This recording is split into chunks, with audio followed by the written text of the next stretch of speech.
Welcome back to Jenny's World, keeping it fresh, keeping it real and keeping it middle-aged.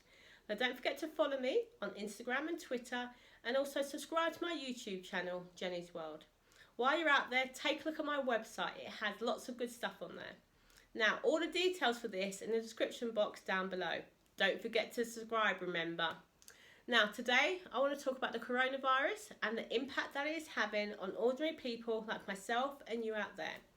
Now, it's been in the news since the new year, and obviously China was the first hit country, quite a lot of fatalities and lots of cases diagnosed. And over the months, it's made its way from country to country.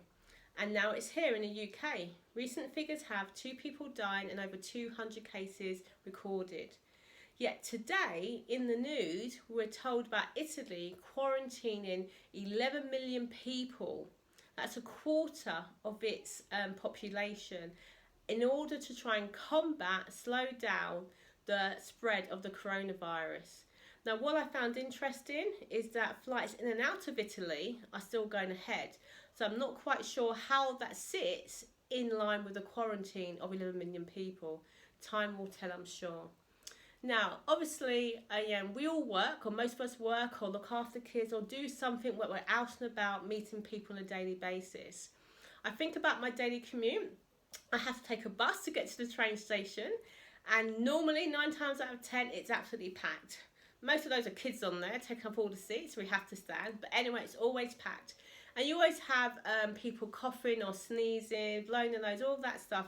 And previously, nobody would take a blind bit of notice. Yet now, you blow your nose, you've got 10 pairs of eyes on you, and they're all covering their mouths. That's because the coronavirus is real, and it's at the forefront of people's thinking. When I get to my station, I then have to get a train into London Bridge, where I commute to. Now again, the trains are always packed, no matter what time you go, you're always going to have a packed train unless you leave very early or you leave after 9 o'clock. But it's always packed. Normally head to shoulder you're standing with somebody, barely got space to move. And again, you've got people sneezing, coughing, blowing their nose. Nowadays, people are doing it quietly, trying to hold in that sneeze or that cough. The tissues are coming out, they're covering their mouths because they're so concerned about the spread and what people say or the looks they will get if they so much as blow their noses. I myself feel quite conscious. I've always got a runny nose. Ask anybody in my family, anybody at work or friends. First thing in the morning, I'm always blowing my nose. It could be raining, snowing, hailstorm, or the sun can be out. So for me, I'm normally doing that, getting a tissue up, blowing my nose, etc. Now I'm trying to hold in that sneeze and wait until I get to the office, just because people are so concerned about spreading and catching the coronavirus. So I'm being cautious. Now I get to London Bridge, and 9 times out of 10 I would jump on the tube to get to my office. But again, the tubes are so packed, so you normally kind of get on the first one or the second one, or you get down there in the stations, you're held at the barriers because you can't go down because we're overcrowded. When you do get down, it's absolutely rammed packed.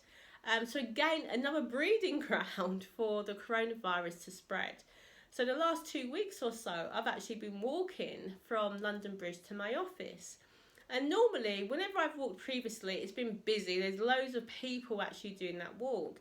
But what I've noticed over the last 2 weeks is the number of people walking over the bridge hasn't actually increased, it's actually decreased. Which I found quite surprising, because I'd rather now do that walk than be stuck on a bus or a tube just to get to the office with so many people around. So it's strange how people are perhaps acting slightly differently.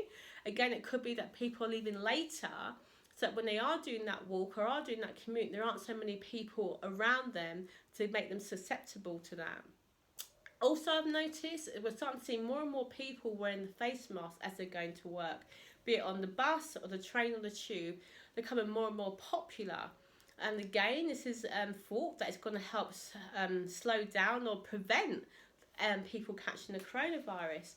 I'm not quite sure it's the case. There's conversations saying that it doesn't actually spread it, but the aim of the mask is to stop you touching your face. So if you're kind of like holding on to the handrail, or you've touched the door and you go to, I don't know, blow your nose or whatever, normally you're kind of like going like that, but with the mask there, you're not. And we've all read that contact and getting this spread of the coronavirus is so much about physical contact. So you touch your mouth, your nose, etc., and that's kind of like thought to be how it catches. When you wear a mask, the mask prevents you from touching your face, thereby you're not going to catch the virus. Or so that's a rumour I've heard. And one of the things I'm also doing when I get to the office, straight to the bathroom and wash my hands. I don't know about you, but I've seen that 20-second video on how to wash your hands properly. I've watched it and I now kind of realised, I've not been doing it right for all these years. And now I'm very conscious of when I get to the office, I wash my hands. If I've gone out at lunchtime, I come back and wash my hands. Things that I wouldn't normally do before, I'm now finding myself doing. But does it help if nobody else is doing those best practices? If nobody else is being that conscious? I don't think it does. But at least I can say I'm doing my part. Now, one of the things that I found strange, I was out shopping with my daughter, my 2 grandkids, and we're talking about what we're going to get in our daily shopping. It's like, well, let's get a few more. And the oldest grandchild pipes up and says, right, we're shopping for the coronavirus. We've got to get loads of tin stuff. We've got to stock up. And she's taking it very calmly. And she's loving it, if I'm quite honest. It's like, yes, get loads of pasta. Let's get loads of tin soups, etc. And in my mind, I'm thinking, I don't think we're there yet. But we did buy a few more things. And this was a couple of weeks ago. Now, I went into the shop just randomly to pick up some toilet roll on my way from work. And I was surprised because the shelf was completely bare, but not just of toilet roll, kitchen towel as well. I thought, okay, fine, they've obviously been a bit of a sprout and people have gone crazy. I went to another store, supermarket, and they were sold out. And I'm like, oh gosh, this is really strange. The next day, on my way from work, I thought, let me go and get some toilet roll and kitchen towel. 3 shops, all absolutely empty of toilet roll and hand towels. I had kitchen towels. I went to one of the assistants in each of these shops and said, what's going on? And they simply said people are stockpiling. They're getting in stocks every day and they're just going out the door. So I said, should I need to get here early to get it? And he looked at me and said, one of them looked at me and said, there's no guarantee. So on Saturday, went out early to do my shopping. Toilet roll gone. Now, luckily enough, I'm not at the point where I'm running short, but it did cross my mind that instead of people stockpiling for your water, your canned goods, your dried goods, those are the things you kind of like think about. People are going the opposite way and buying toilet roll and kitchen towel. And I just found that really strange.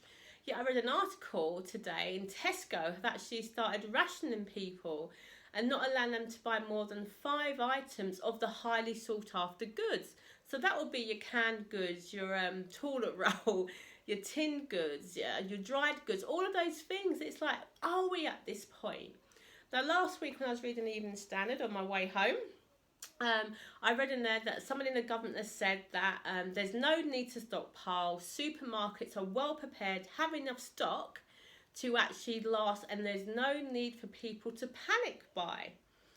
And alongside that article, there was somebody from one of the big supermarkets who said, I don't know where they're getting that from. They haven't consulted me to say that because I don't know if that's actually the case.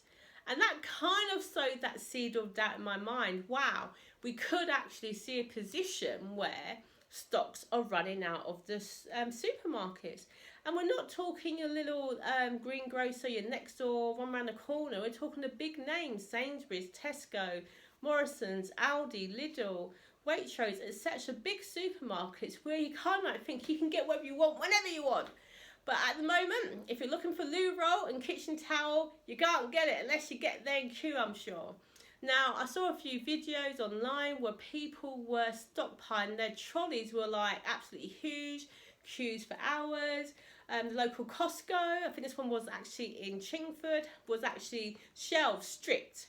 And you know that the big Costco's, they have a massive amount of stock. So to see the queues, to see actually they'd run out, did kind of like have that cause for concern. And then supermarkets are now saying that in the next few days and potentially a week, it is going to be a bit dicey as to whether or not you can get what you want. But that's because they were caught unawares. They weren't prepared for people so early on to start stockpiling. But as they get back into their normal delivery routes, they will get back to normal and things will be back on the shelves as normal. So I'm holding on to that and assuming that next week I'll be able to get my loo roll as normal and my kitchen towel as normal. Now, I stand here and say this, I'm being light-hearted about it, but who knows where the coronavirus is going to be in a couple of weeks' time, in a month's time. We've all heard the news that worst case scenarios, they could close schools. Closing schools means children have to stay at home. Children staying at home means if the parent, if at least one of their parent isn't at home to look after them, it means you have to take time out from work to do so. So does that mean that they're going to lose income? Because if you're not working, not got any holiday, you're going to just have to go unpaid. And how does that work? If you unfortunately get sick and you do catch the virus, you're having to self-isolate, if not be hospitalised for that. So again, what happens if you have to self-isolate but you've not actually got it? Again, these are concerns for everyday people. Will you still be paid as normal?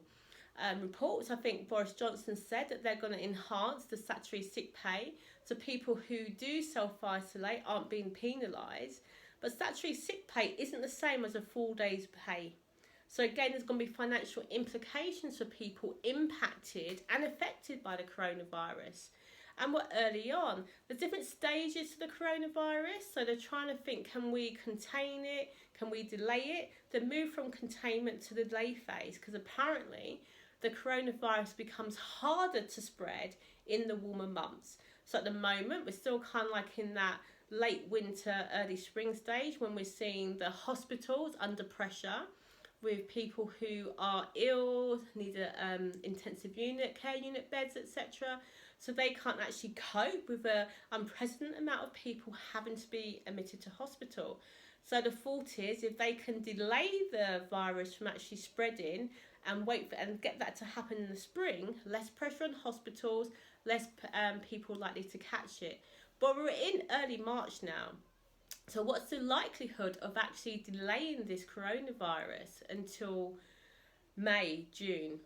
I don't know. I'm not the expert. I'm just speculating along with everybody else. But when you look at the countries like Italy, which have seen large numbers of people not only catch the flu but die, you've got the other countries, Iran being a high-profile country, obviously China where it started from, England with not so many deaths but more cases being reported.